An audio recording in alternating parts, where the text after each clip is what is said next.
Wadhwan marketing yard ફરી વિવાદમાં આવી છે। માર્કેટિંગ યાર્ડના ચેરમેન અને 2 ડિરેક્ટરો દ્વારા રેકોર્ડમાં ચેડા કરી લાગતા વડગરતાને યાર્ડમાં દુકાન આપવા મુદ્દે ગાંધીનગરથી તપાસના આદેશ આપવામાં આવ્યા હતા।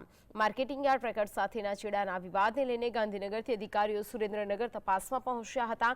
ચેરમેન અને યાર્ડના અધિકારીઓ ભૂગર્ભ ઉતરી ગયા હતા। સુરેન્દ્રનગર મંડળી રજિસ્ટરને સાથે રાખી તપાસ શરૂ કરવામાં આવી હતી। ટૂંક સમયમાં ગુનો દાખલ કરી તપાસ કરવામાં આવશે। સુરેન્દ્રનગર જિલ્લાનું વઢવાણ માર્કેટિંગ યાર્ડ રોજની લાખો રૂપિયાની કમાણી કરી રહ્યું છે, ત્યારે આ વઢવાણ યાર્ડ દરેક વખતે ચર્ચામાં રહ્યું છે।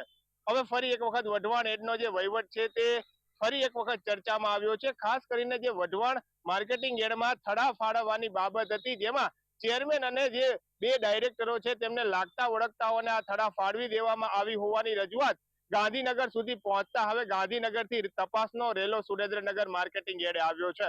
ઉલ્લેખનીય છે કે સુરેન્દ્રનગરના માર્કેટિંગ યાર્ડમાં રોજ અલગ અલગ શાકભાજીઓ તેમજ અલગ અલગ કઠોળની હરાજી થતી હોય છે, ત્યારે ચેરમેન અને અન્ય 2 ડિરેક્ટરો છે તેમને લાગતા વળગતાઓને થડા ફાળવી દીધા હતા અને આ બાબતે ગાંધીનગર સુધી અરજદારો દ્વારા રજૂઆત કરવામાં આવી હતી। ત્યારે ગાંધીનગરથી જે નિયામક છે તેના દ્વારા હાલ તપાસના આદેશ આપી દેવામાં આવ્યા છે। Fazal Chauhan, GSTV news, Surendranagar.